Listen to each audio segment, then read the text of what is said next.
El 1 de noviembre de 2025, México amaneció con un crimen que resonó como un disparo dentro de una caverna llena de pólvora. El asesinato del alcalde de Uruapan, Carlos Manso, a plena luz del día, a escasos metros de un retén municipal.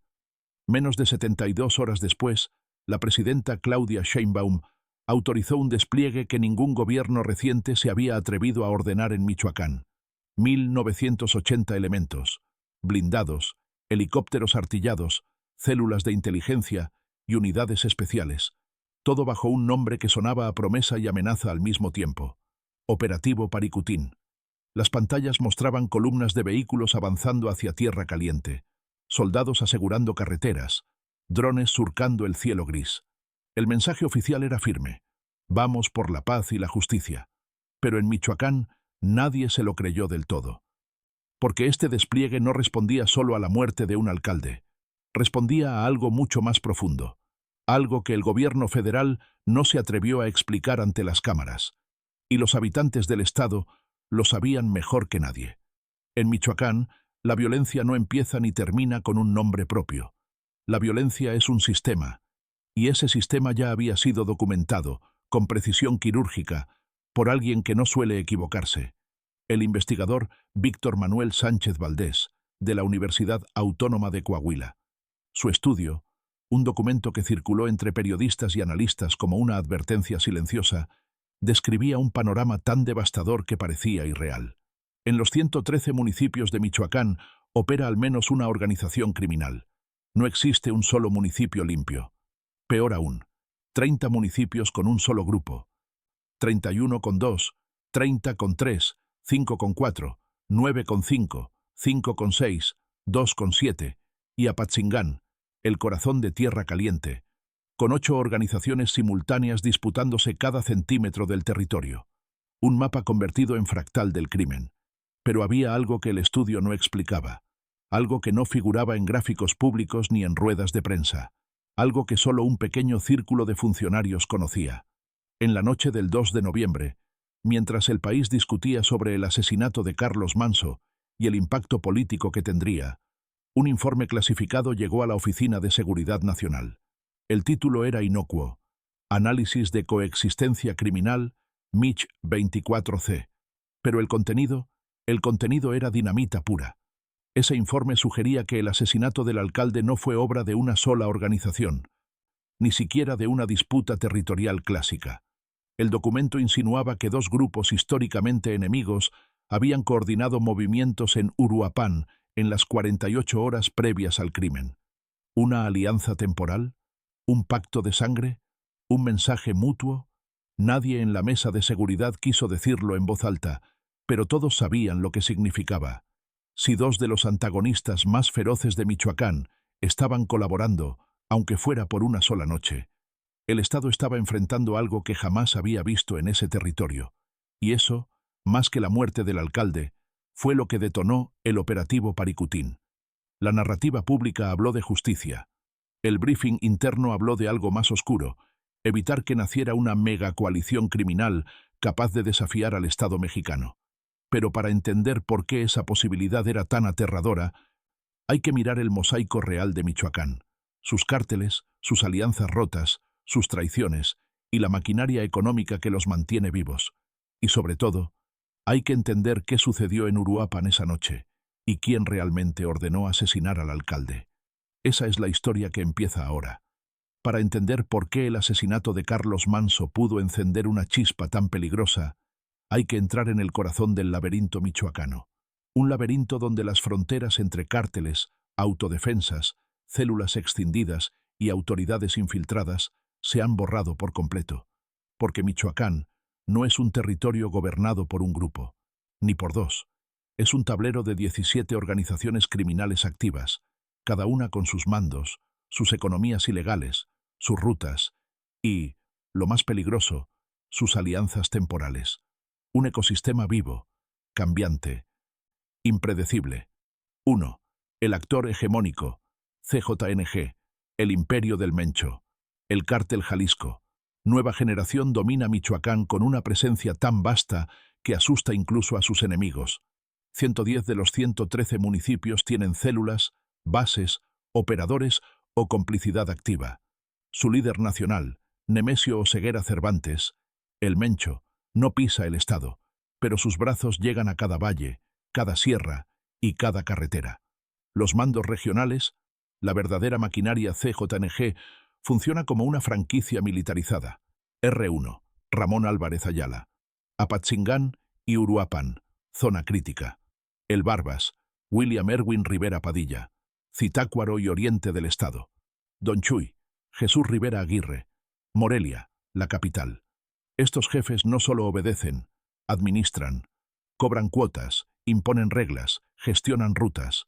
Son estados dentro del Estado. 2. El bloque opositor. Cárteles Unidos. Una alianza que nunca termina de existir. A nombre suena a organización sólida. En realidad, es una coalición inestable, nacida exclusivamente para frenar a CJNG. Originalmente incluía los Viagras, la nueva familia michoacana, Cártel de Tepalcatepec, Caballeros Templarios Remanentes, Cártel de los Reyes, Cártel Santa Rosa de Lima, Cártel de Sinaloa, Facción del Mayo, en Lázaro Cárdenas. Pero como en toda alianza basada en el miedo, las lealtades se rompen con facilidad. El caso más simbólico: los Viagras, enemigos acérrimos de CJNG, que eventualmente cambiaron de bando. En muchos municipios, Cárteles Unidos es solo un nombre para encubrir alianzas de ocasión. Aún así, mantienen presencia en 81 municipios, principalmente en el centro, oriente y Tierra Caliente. 3. Los grupos que evolucionan. Del brazo armado al cártel autónomo. Michoacán es una fábrica de mutaciones. Los Blancos de Troya nacieron como sicarios de los Viagras. Hoy tienen 11 municipios, incluyendo la zona metropolitana de Morelia. Liderados por César Alejandro Sepúlveda, el Botox, implicados en el asesinato del líder limonero Bernardo Bravo, 2025. Los Viagras liderazgo actual, Nicolás Sierra Santana, el Gordo. Controlan 44 municipios. Su negocio: extorsión a aguacateros, limoneros, narcolabos en sierra, cobro de piso minero. La nueva familia michoacana, dirigidos por los hermanos Johnny y José Alfredo Hurtado. 30 municipios, especialmente la franja hacia Edomex y Guerrero. Controlan rutas interestatales y siembras clandestinas. 4. El Cártel de Tepalcatepec, el enemigo más tenaz del CJNG. Si Michoacán fuera un libro de guerra, Juan José Farías, el abuelo, tendría capítulo propio. Exaliado del Mencho, luego enemigo mortal. Control fuerte en 27 municipios, entre Tepalcatepec y Buenavista. Mantiene una guerra territorial directa con CJNG desde casi una década. La rivalidad entre el abuelo y CJNG ha generado cientos de muertos, pueblos desplazados y carreteras fantasma. 5.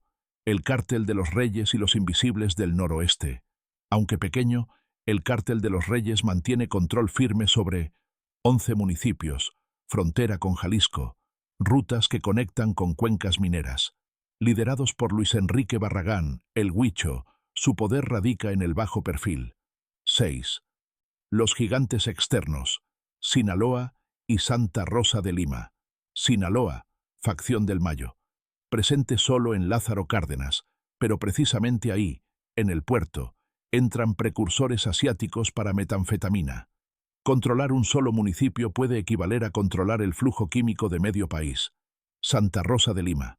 Dedicados al huachicol, activos en Cuitzeo y Tarímbaro, usan Michoacán como corredor alterno. 7. Los otros 8. Bandas locales, escisiones, autodefensas corrompidas. Aquí está el verdadero caos. Siquidá, 7 municipios liderado por Miguel Ángel Gallegos, el Migueladas. A veces aliado del Mencho, otras enemigo frontal. Los Tena, 8 municipios dominan el sur. Especialistas en narcolabos y extorsión agrícola. El Cártel de la Virgen, Acahuato, 6 municipios base en Apatzingán. Control comunitario disfrazado de tradición. Los Correa, 13 municipios en noreste poderosos, discretos, locales. Pájaros de la Sierra, escisión de CJNG. 10 municipios exsoldados del Mencho convertidos en grupo propio. Los Panchitos, escisión, CJNG. 4 municipios alrededor de Pátzcuaro. Identidad criminal reciente, violenta. Pueblos Unidos. Exautodefensas convertidas en organización criminal. 6 municipios. Los revuelta solo en Apatzingán y Aguililla. Pequeños, pero impredecibles. 8. El punto clave. Apatzingán, el ojo del huracán. En este municipio, 8 grupos operan simultáneamente. El caos perfecto. Y fue justamente en esta región donde, según el informe MICH 24C, 2 grupos rivales, cuya identidad aún no se revela públicamente, habrían coordinado movimientos antes del asesinato de Carlos Manso. Eso, más que la muerte del alcalde, es lo que disparó las alarmas en Ciudad de México, porque si algo así ocurre en Apatzingán, puede extenderse por todo Michoacán. Puede cambiarlo todo. En la siguiente parte, vamos a ver cómo se reparten las zonas calientes, qué regiones están al borde del colapso y cuáles son las piezas del territorio donde nacería una posible megacoalición. Si el poder criminal de Michoacán fuera una tormenta, Apatzingán, Uruapan y la franja que toca Jalisco serían el ojo del huracán. No por casualidad, sino por diseño. Son zonas donde la geografía, la economía y la política se alinean para producir la mezcla más explosiva. El gobierno habla de focos rojos, los habitantes hablan de zonas de nadie. Los criminales las llaman simplemente territorio. Aquí está el mapa real y el mapa oculto de la guerra. 1. Tierra. Caliente. El anfiteatro de los 8. La región que rodea a Apatzingán no solo es la más violenta, es la más densamente superpuesta en presencia criminal. En menos de 40 km/h operan CJNG, Tepalcatepec, El Abuelo, los Tena Cártel de la Virgen, los Revuelta Escisiones de CJNG, Pájaros de la Sierra, los Panchitos, Blancos de Troya, células remanentes templarias. El resultado es un equilibrio imposible, como un tablero donde cada pieza se mueve al mismo tiempo. ¿Por qué tanto interés en la zona? 3 razones. Control del valle. Produce limón, mango, papaya, toronja, marihuana, metanfetamina y cristal. Rutas serranas hacia Jalisco. Caminos militares, brechas clandestinas, ríos secos usados como autopistas nocturnas. Laboratorios escondidos en sierra. Aquí se cocina gran parte del cristal que termina en Estados Unidos. Tierra Caliente no es un frente, es un ecosistema criminal completo. 2. Uruapan, la ciudad que mueve millones. Uruapan es la capital mundial del aguacate. Y el aguacate es oro verde. Exportaciones millonarias. Camiones de carga circulando cada noche. Empacadoras, cooperativas, sindicatos agrícolas. Los cárteles entendieron hace años que controlar Uruapan es controlar una parte enorme de la economía michoacana. CJNG y los Viagras fueron los primeros en formalizar cuotas, por hectárea sembrada, por caja empacada, por camión que sale, por aguacate que cruza la caseta. El asesinato del alcalde Carlos Manso ocurrió justo aquí, en esta ciudad donde el dinero fluye tanto como el miedo. Y según el informe clasificado MICH 24C, los movimientos previos al asesinato, esos que 2 grupos rivales coordinaron, también ocurrieron en Uruapan. El crimen no fue un simple mensaje, fue una operación quirúrgica en un nodo económico crítico. 3. Zona litoral. Lázaro Cárdenas, la puerta del químico.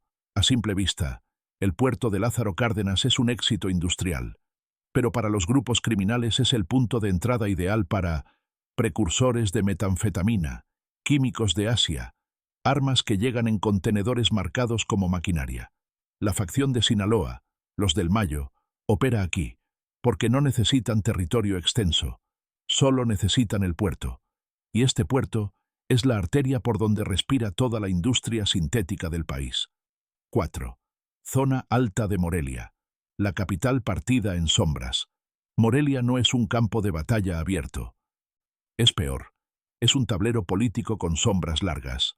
Aquí operan CJNG, Don Chuy, Blancos de Troya, remanentes de templarios, cártel de los reyes en zonas limítrofes.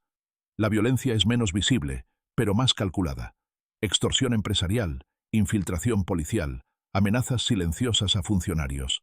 Es el lugar donde la guerra baja el volumen, pero no desaparece. 5. El Bajío michoacano. Poca presencia, pero no inocencia. El Bajío parece la zona más tranquila. Y es cierto, hay menos grupos presentes. Pero eso no significa ausencia criminal. Solo significa operación soterrada. Aquí lo que importa no es el territorio, sino la logística. Rutas a Guanajuato, Huachicol, rutas a Querétaro y Estado de México, corredores para tráfico de mercancía ilegal.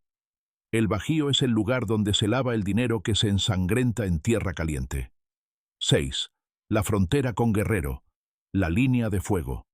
La frontera entre Michoacán y Guerrero es una zona donde conviven la nueva familia michoacana, los Ardillos y los Rojos, del lado de Guerrero, CJNG, y células autónomas armadas.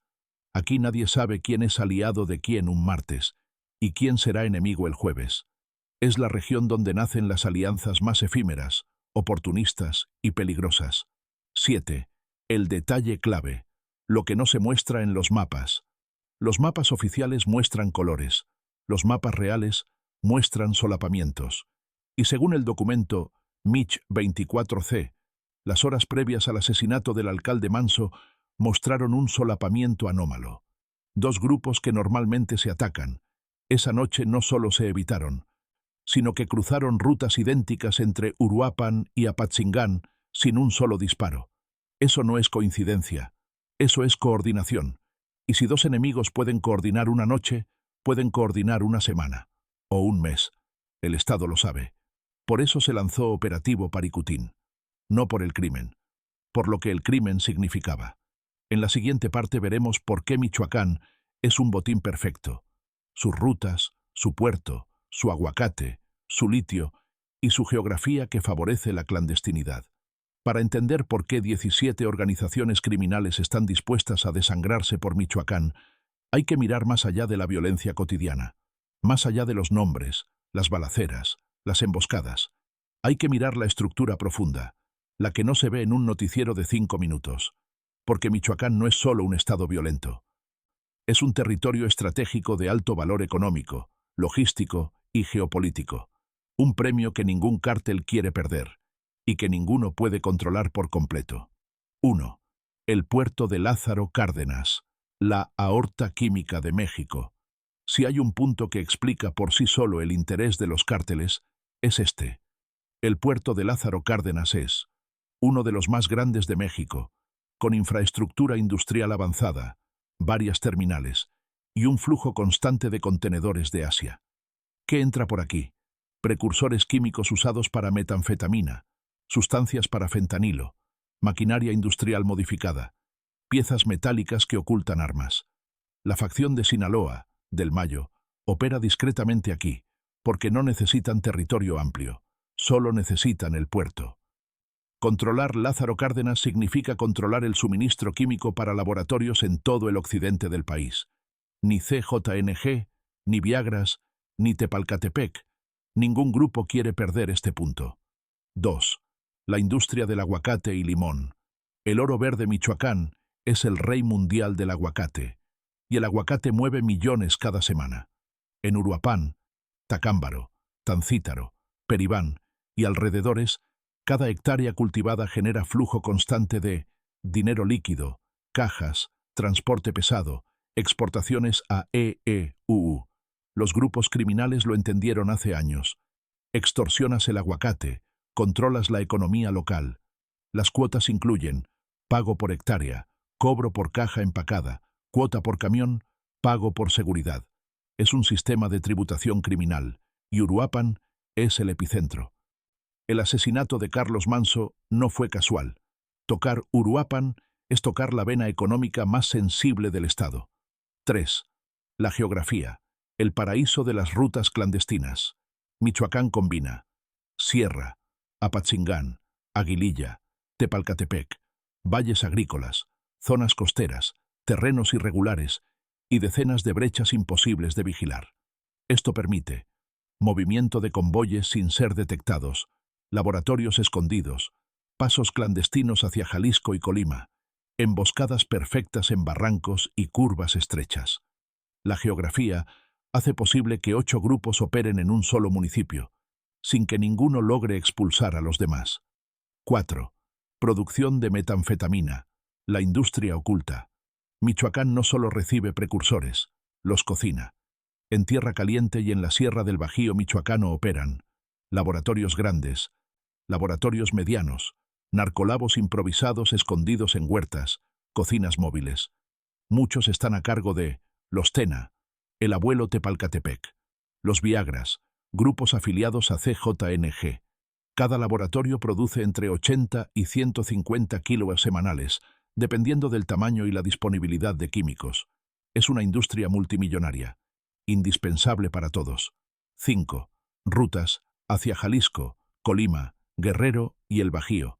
El sistema circulatorio Michoacán colinda con Jalisco, bastión del CJNG, Colima, disputado, pero con puertos clave. Guerrero, base de grupos locales violentos. Guanajuato, Plaus. Querétaro, Bajío. Corredores industriales perfectos para lavado de dinero.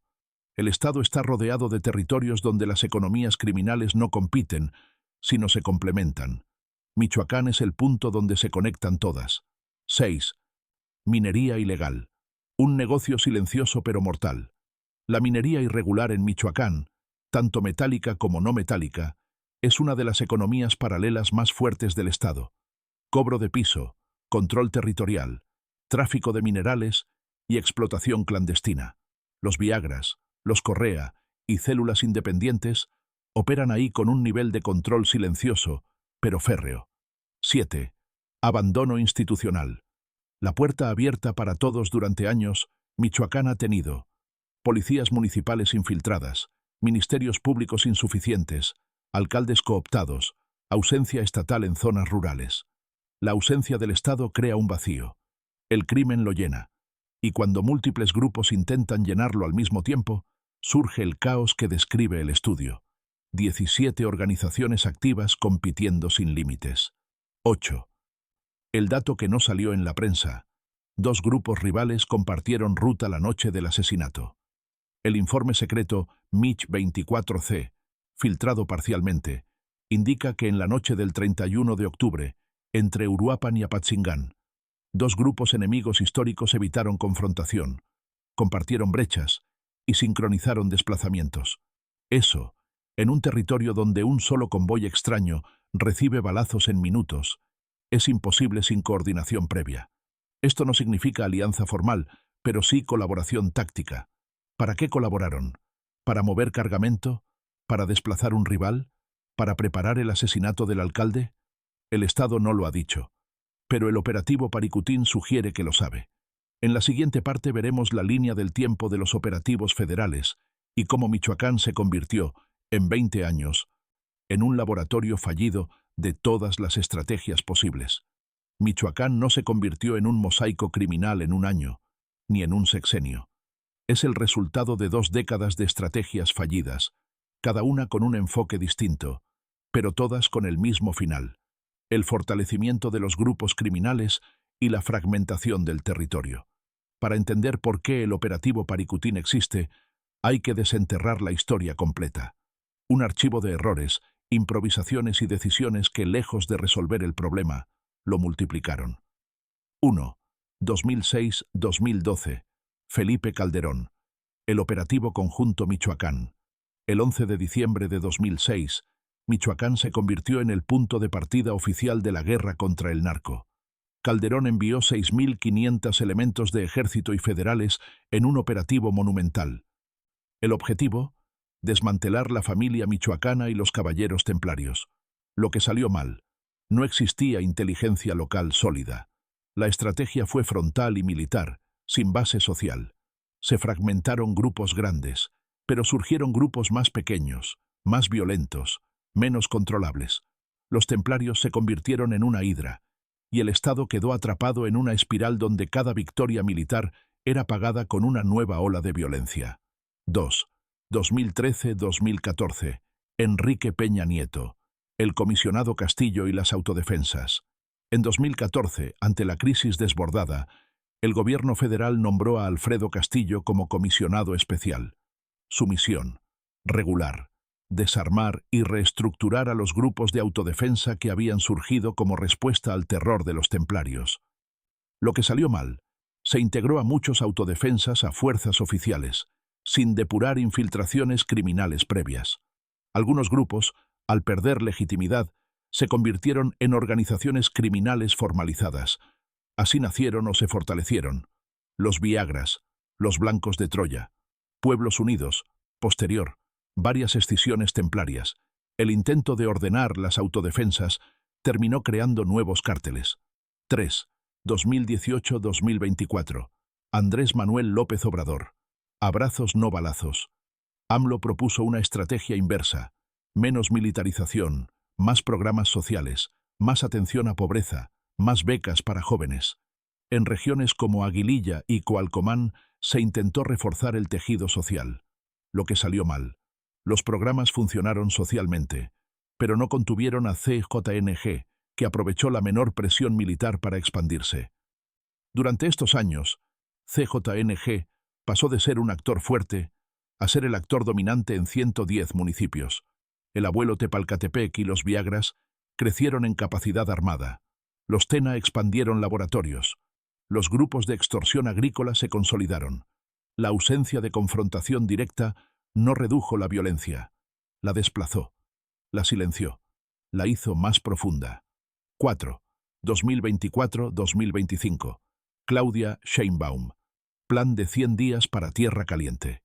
Antes del asesinato del alcalde Manso, Sheinbaum ya había lanzado un plan piloto: capturas de mandos medios, destrucción de laboratorios, aseguramiento de armas, despliegues regionales. Lo que salió mal: no se atacó la estructura financiera. La captura de actores medios no desarticuló a los líderes. Los grupos sustituyeron rápidamente a sus operadores. Y la violencia no disminuyó de forma significativa. El plan de 100 días fue como lanzar cubetas de agua en un incendio forestal. 5. El elemento que ningún plan quiso tocar: la infiltración política. Aquí está la raíz del verdadero problema.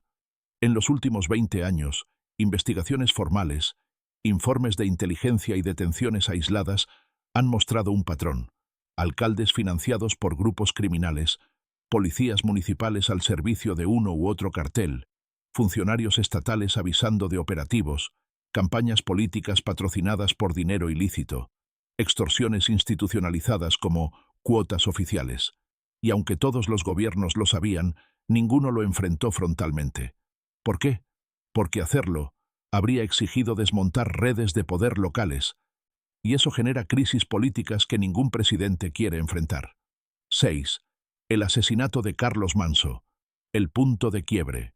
Lo que detonó el operativo Paricutín no fue solamente un asesinato. Fue esto: el alcalde de Uruapan tenía información sobre una red de funcionarios locales y operadores criminales que estaban negociando un reacomodo territorial con dos grupos rivales. Según el informe Mich 24C, el alcalde tuvo acceso a datos sensibles sobre rutas compartidas, cobros paralelos, laboratorios protegidos por policías municipales y movimientos coordinados entre células enemigas. En las 48 horas previas a su muerte, intentó escalar la información. No alcanzó. 7. Conclusión. Los 20 años que fabricaron la tormenta perfecta. Cada gobierno heredó el caos. Cada gobierno, intentando solucionarlo, lo profundizó. Y así se llegó a este punto. 17 organizaciones criminales, 113 municipios infiltrados, un territorio sin vacío de poder, sino con exceso de poder fragmentado, y un asesinato que amenaza con revelar algo más grande. Pero falta lo más importante. ¿Qué sabía exactamente Carlos Manso? ¿Y por qué su muerte provocó tanto pánico como para movilizar casi 2000 soldados? La respuesta está en los movimientos anómalos de las horas previas, y en el reacomodo criminal que vino después. Esa es la próxima parte. El operativo Paricutín fue presentado como la respuesta inmediata al asesinato del alcalde Carlos Manso y como el primer paso del Plan Michoacán por la paz y la justicia, la gran estrategia de seguridad anunciada por la presidenta Claudia Sheinbaum. Pero la versión oficial solo cuenta la mitad de la historia. Para entender por qué casi 2000 elementos fueron desplegados de golpe, hay que mirar dos capas: la cara pública del operativo y la agenda oculta, basada en patrones de inteligencia que nunca se mencionaron en conferencias de prensa. 1. La versión oficial. Una operación por la paz. El gobierno explicó el operativo como un esfuerzo integral sustentado en 3 ejes estratégicos. A. Seguridad y justicia, despliegue de Sedena, Guardia Nacional y policías estatales, instalación de bases de operaciones, cateos dirigidos, desmantelamiento de laboratorios, captura de operadores medios. El discurso fue claro. No solo queremos detener criminales, queremos reconstruir instituciones. Pero en campo, las capturas de operadores medios no afectaron la estructura de los liderazgos regionales. B. Desarrollo económico con justicia. Reconociendo que Michoacán está atrapado entre pobreza y crimen, el plan incluyó apoyos directos a productores agrícolas, intentar blindar la cadena del aguacate, créditos rurales sin intermediarios municipales, proyectos productivos para jóvenes. Buena idea, pero mal cronometrada. Estos programas funcionan a largo plazo, y Michoacán estaba hirviendo ya. C. Reconstrucción del tejido social. El tercer eje fue el menos visible, pero el más ambicioso. Centros móviles de atención a víctimas, reforzamiento educativo en zonas controladas por cárteles, rescate de jóvenes reclutados por células criminales, presencia interinstitucional en comunidades donde la ley era un jefe de plaza. Todo esto es necesario, pero insuficiente ante armas largas, rutas clandestinas y economías millonarias. 2. Lo que no dijo el gobierno. El verdadero motivo del despliegue. Lo que realmente aceleró el operativo Paricutín no fue el asesinato del alcalde Manso. Fue lo que vino antes. Y eso está contenido en el documento interno MICH 24C, filtrado parcialmente dentro de centros de inteligencia. El informe señalaba 3 hallazgos críticos. Hallazgo 1. Coincidencia de rutas. 2 grupos rivales, cuya identidad aún no se ha revelado oficialmente, utilizaron exactamente las mismas brechas entre Uruapan y Apatzingán durante un periodo de 6 horas la noche previa al crimen. Normalmente, esto hubiera desencadenado enfrentamientos, pero esa noche no hubo ninguno. Esa coordinación tácita encendió alarmas. Si 2 enemigos comparten territorio sin disparar, hay un pacto temporal. Hallazgo 2. Movimientos de protección. A un actor tercero. Las cámaras de vigilancia y drones registraron rutas limpiadas, es decir, sin retenes criminales visibles, pocos minutos antes de que desplazamientos sospechosos atravesaran la zona. Eso implica que un tercer actor poderoso ordenó a células locales despejar caminos. La pregunta obvia era, ¿quién tiene fuerza suficiente para ordenar algo así en tierra caliente? Hallazgo 3. Comunicaciones interceptadas sobre la entrega. Fragmentos de audio interceptados hablaban de la entrega del miércoles. La firma ya está. No se muevan hasta que pase lo del señor. Ninguna referencia directa al alcalde, pero sí a un evento coordinado en Uruapan y Apatzingán 2 días antes de su asesinato. 3. La pregunta que alteró todo. ¿Qué estaba por ocurrir en Michoacán? La prioridad del operativo Paricutín no era capturar a un asesino. Era evitar un reacomodo criminal a nivel macro. Un reacomodo que podría incluir CJNG, consolidando su control en 110 municipios, la caída del bloque Cárteles Unidos, el surgimiento de nuevas alianzas emergentes, fracturas internas que podrían derivar en guerras múltiples. Para el gobierno, la señal era clara. Algo grande está a punto de suceder en Michoacán, y la muerte del alcalde Manso fue solo el detonador visible de una operación que buscaba contener una posible megacoalición criminal. 4. El elemento clave. El alcalde sabía algo. El alcalde Manso había recibido la visita, 2 días antes de su asesinato, de un productor de aguacate asociado con cámaras agrícolas regionales. Ese productor desapareció esa misma noche. La fiscalía encontró luego, en una memoria USB dentro de su oficina, documentos vinculados a cuotas pagadas simultáneamente a 2 grupos enemigos, rutas compartidas para proteger cargamentos, evidencia de que al menos 3 funcionarios municipales daban cobertura a movimientos anómalos. El alcalde estaba intentando decidir si entregarlo al gobierno estatal o si buscar protección federal. Nunca tuvo tiempo. 5. La realidad. El operativo Paricutín es una carrera contra un reacomodo mayor. Paricutín no es un operativo de justicia. Es un intento de frenar algo más profundo.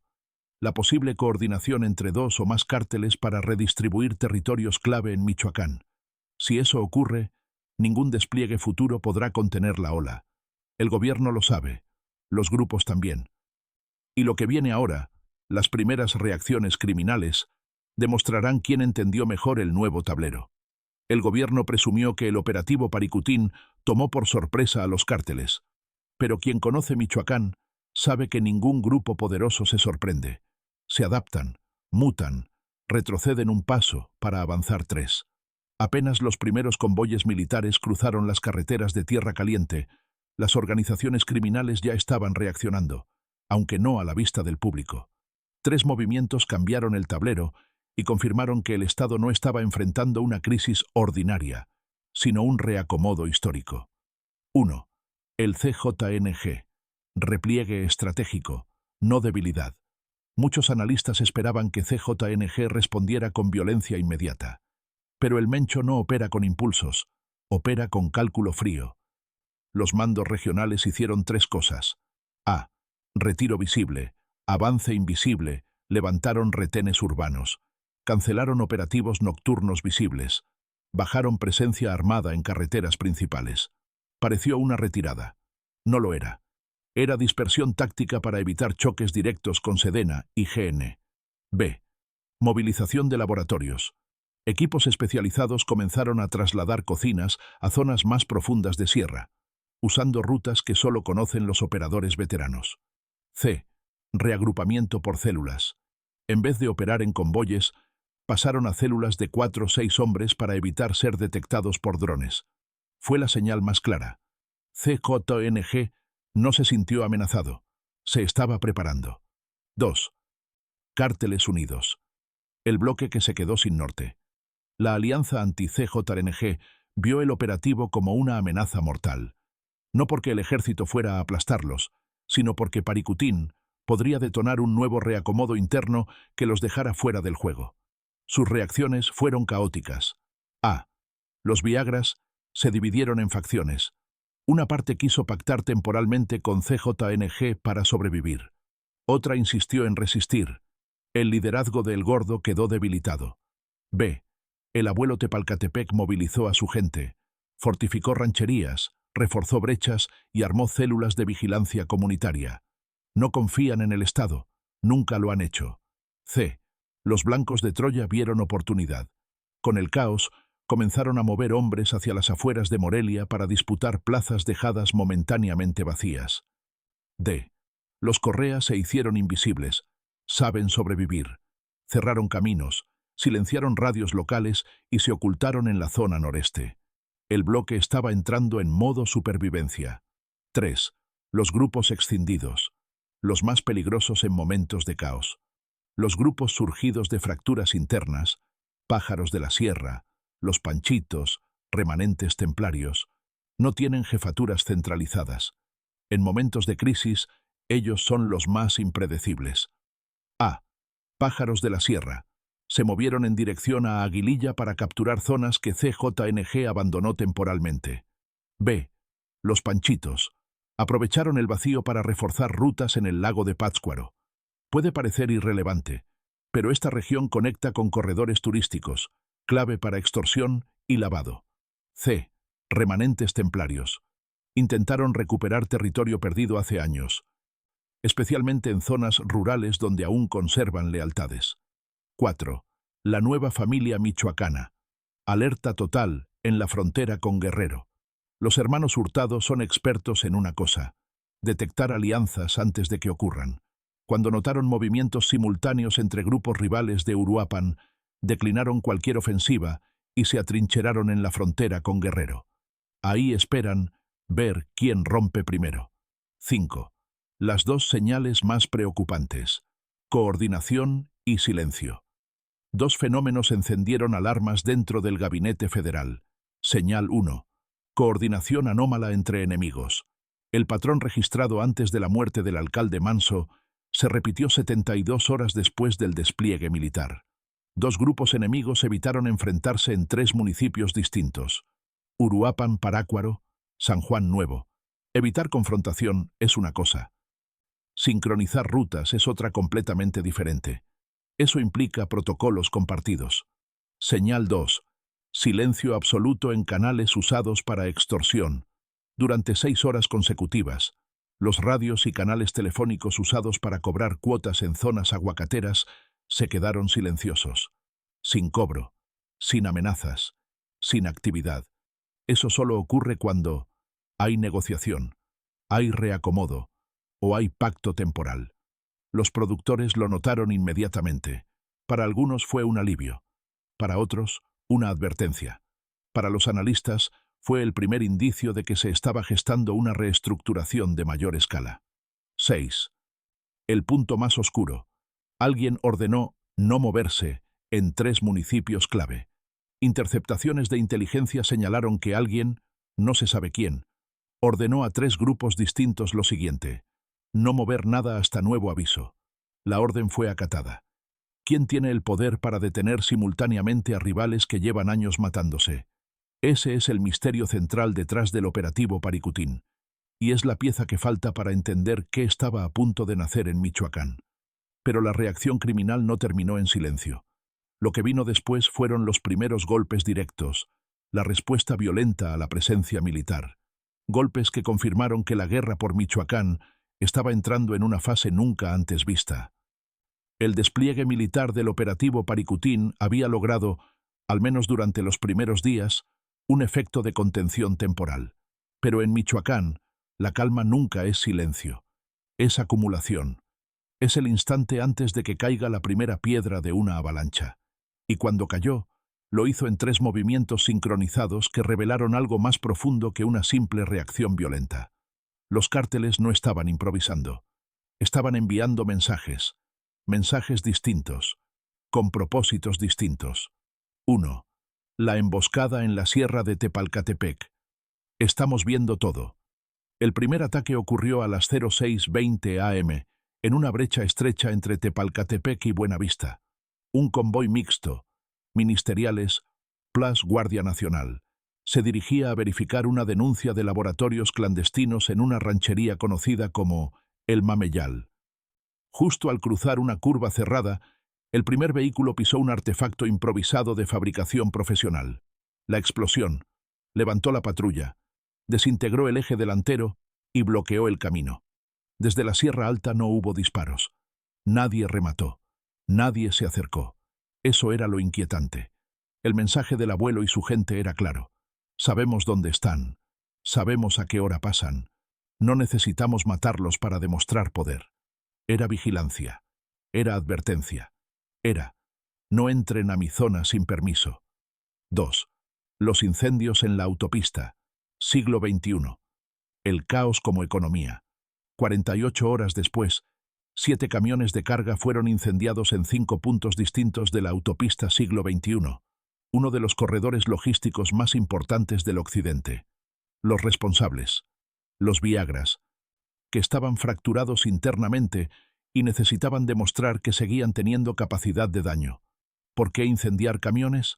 Porque así, paralizas el transporte, generas pérdidas millonarias, presionas a empresarios y obligas al Estado a dispersar recursos operativos. Es un golpe económico, no militar, y fue ejecutado con precisión quirúrgica. Mismo intervalo de tiempo, puntos estratégicos para bloquear flujos, vehículos sin escolta. El mensaje: mientras ustedes despliegan soldados, la economía sigue siendo nuestra. 3. El ataque. A empacadoras en Uruapan, el corazón del oro verde. 3 empacadoras de aguacate fueron atacadas casi simultáneamente en Uruapan. No hubo muertos, no hubo balaceras, solo incendios menores, corte de energía, amenazas directas al personal. Las cámaras de seguridad mostraron algo relevante. Los atacantes portaban armas largas, pero evitaron dañar maquinaria de exportación. Eso significa que el objetivo no era destruir la industria, sino forzar negociación. ¿Pero con quién? 2 fuentes apuntan a lo mismo. El alcalde Manso estaba revisando anomalías en cuotas cobradas a empacadores. El crimen veía necesarias nuevas reglas tras Paricutín. Los ataques eran un recordatorio. Los políticos pasan. Nosotros seguimos cobrando. 4. El ataque más delicado. El intento de sabotaje en una subestación eléctrica. En un movimiento totalmente atípico para Michoacán, un grupo no identificado intentó sabotear una subestación eléctrica secundaria ubicada en las afueras de Gabriel Zamora. El ataque no logró colapsar la red, pero produjo apagones intermitentes, bloqueos de semáforos, fallas temporales de comunicación. Aunque el daño fue menor, lo importante es la naturaleza del objetivo. Infraestructura crítica. Un nivel de ataque que indica planificación y experiencia técnica. La lectura de inteligencia fue inmediata. Alguien está probando capacidad para escalar. Sinaloa tiene historial con infraestructura. CJNG tiene células técnicas. Cárteles Unidos tiene acceso local. Nadie supo atribuirlo. Y eso lo hizo más peligroso. 5. El elemento más perturbador. Los grupos de extorsión se callaron durante 3 horas. En Uruapan, Los Reyes y Peribán, las llamadas para cobro de cuotas, las famosas cuotas de paz, se detuvieron durante 3 horas exactas. Ni un cobro, ni una amenaza, ni un mensaje, nada. Silencio absoluto. Quien conoce Michoacán sabe que ese silencio no es paz, es pacto, es reunión, es reacomodo. Las cámaras aéreas detectaron movimientos a rancherías aisladas. Las radios criminales usaron claves nuevas. Las señales encriptadas aumentaron. Los grupos no estaban reaccionando al operativo. Estaban coordinándose entre sí. 6. La lectura de los analistas. Esto no es una respuesta, es una preparación. Los ataques no buscaban victorias. Buscaban medir al Estado. Tiempos de reacción, rutas de despliegue, debilidades aéreas, vulnerabilidades energéticas, puntos sensibles económicos. Era una fase de diagnóstico criminal. Y lo que venía después no sería advertencia. Sería ofensiva. Una ofensiva que cambiaría por completo el equilibrio del poder criminal en Michoacán. Una ofensiva que, según el informe Mich 24C, estaba vinculada directamente con el asesinato del alcalde Carlos Manso y con el evento que los grupos estaban preparando antes de que el gobierno interviniera. Y esa ofensiva, ese reacomodo mayor, finalmente estalló. El operativo Paricutín logró lo que ningún gobierno había conseguido en años: forzar a todos los grupos criminales de Michoacán a moverse al mismo tiempo. Pero los movimientos simultáneos no produjeron orden. Produjeron algo mucho peor: una ruptura total del equilibrio criminal, la desaparición de las fronteras entre alianzas y el inicio del reacomodo más grande en 2 décadas. Los analistas lo llaman ruptura estructural. En Tierra Caliente le dicen de otra forma: la tormenta. 1. El primer indicio de la ruptura: un pueblo evacuado sin disparos. La primera señal se dio en una comunidad pequeña entre Parácuaro y Apatzingán, la Cofradía. Una madrugada, 27 familias abandonaron el poblado al mismo tiempo, dejando casas abiertas, animales sueltos, huertas sin cosechar.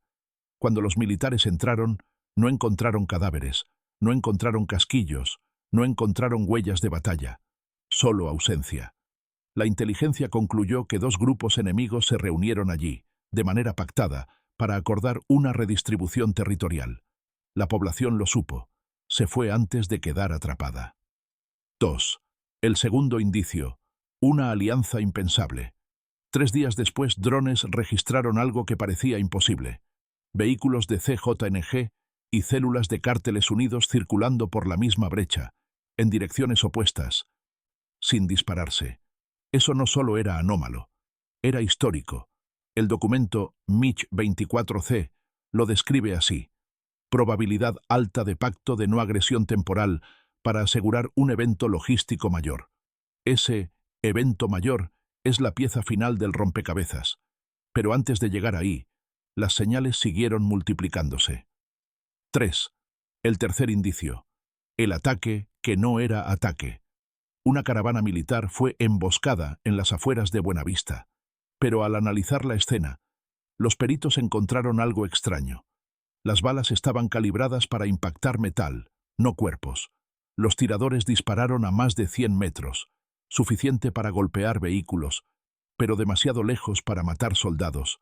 Las rutas de escape estaban deliberadamente marcadas para que los militares pudieran seguirlas.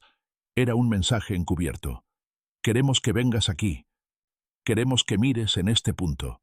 Cuando Sedena siguió la pista, encontró un campamento vacío pero reciente, con restos de contenedores químicos, quemadores, estructuras para cocina industrial y documentos parcialmente quemados. Era un laboratorio mayor que alguien había decidido evacuar antes del operativo. La emboscada no buscaba herir, buscaba guiar. 4. El cuarto indicio, el ataque, a un actor que nadie controlaba. En Uruapan, un operador independiente, el tipo de cobrador de cuotas sin afiliación formal, fue ejecutado con un mensaje crudo. Se acabó la libre. La frase significaba algo muy específico. Los grupos grandes estaban por imponer nuevas reglas. Se acababa la subcontratación criminal. Ese tipo de ejecuciones solo aparecen cuando hay centralización del cobro, unificación temporal de territorios o preparación para cerrar rutas a actores ajenos. La ruptura estaba en marcha. 5. El quinto indicio, el más contundente, el día cero.